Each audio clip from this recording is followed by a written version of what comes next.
বিশ্বকাপে প্রথমবার খেলেই ইতিহাস গড়েছে আফ্রিকার ছোট্ট একটি দেশ কেপ ভার্দে।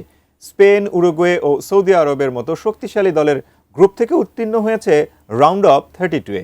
তবে বাঁচা মরার লড়াইয়ে এবার তাদের প্রতিপক্ষ বর্তমান চ্যাম্পিয়ন আর্জেন্টিনা। আর মাঠে নামার আগেই তিনবারের বিশ্ব চ্যাম্পিয়নদেরকেই হুঁশিয়ারি দিলেন কেপ ভার্দের কোচ। বিস্তারিত জানাচ্ছেন শিহাব ইসলাম। বিশ্বকাপে অভিষেকেই ইতিহাস গড়েছে আফ্রিকার ছোট দ্বীপরাষ্ট্র কেপ ভার্দে।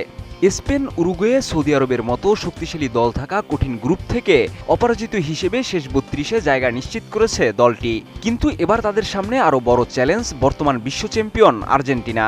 তবে ম্যাচের আগেই প্রতিপক্ষকে ভয় না পাওয়ার বার্তা দিয়েছেন কেপ ভার্দের কোচ। গ্রুপ পর্বের শেষ ম্যাচে সৌদি আরবের বিপক্ষে গোলশূন্য ড্র করে কেপ ভার্দে। একই সময়ে স্পেন, উরুগুয়েকে হারানোয় গ্রুপের রানার্স আপ হিসেবে নকআউট পর্ব নিশ্চিত হয় তাদের। বিশ্বকাপে প্রথম অংশগ্রহণেই শেষ 32-এ ওঠার কৃতিত্ব অর্জন করে ইতিহাসের পাতায় জায়গা করে নিয়েছে আফ্রিকার দেশটি। নকআউট নিশ্চিতের ম্যাচ শেষে কেপ ভার্দের কোচ বুবিস্তা বলেন, তারা বিশ্বের মঞ্চে নিজেদের দেশের পরিচয় তুলে ধরতে পেরেছেন। সামনে আর্জেন্টিনার মতো শক্তিশালী প্রতিপক্ষ থাকলেও ফুটবলে অসম্ভব বলে কিছু নেই বলেও মন্তব্য করেন তিনি। এই বক্তব্যের মাধ্যমে বিশ্ব চ্যাম্পিয়নদের বিপক্ষে আত্মবিশ্বাসের বার্তা দিয়েছেন কেপ ভার্দের কোচ। বসুন্ধরা টিস্যু, অশুদ্ধতার বিরুদ্ধে এক বিন্দুও ছাড় নয়। মাত্র 5 লাখের কিছু বেশি জনসংখ্যার দেশ কেপ ভার্দে বিশ্বকাপের সবচেয়ে ছোট অংশগ্রহণকারী দেশগুলোর একটি। অথচ সেই দলই স্পেন, উরুগুয়ে ও সৌদি আরবের মতো শক্তিশালী প্রতিপক্ষের বিপক্ষে 3টি ড্র করে অপরাজিত থেকে নকআউটে উঠেছে। তাদের এই সাফল্য ইতিমধ্যেই বিশ্ব ফুটবলে আলোচনার বিষয় হয়ে উঠেছে। তবে কেপ ভার্দের এই যাত্রায় গুরুত্বপূর্ণ ভূমিকা রেখেছেন অভিজ্ঞ গোলরক্ষক ভোজিনহা।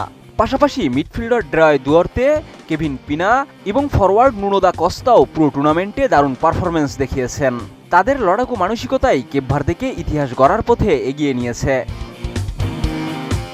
অন্যদিকে Lionel Messi, Julian Alvarez, Lautaro Martinez ও এনজো ফার্নান্দেসদের নিয়ে দুর্দান্ত ছন্দে রয়েছে আর্জেন্টিনা।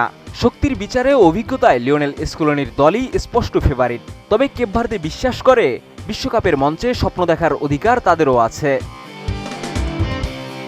আগামী 3 জুলাই শেষ 32-এর লড়াইয়ে মুখোমুখি হবে আর্জেন্টিনা ও কেপ ভার্দে।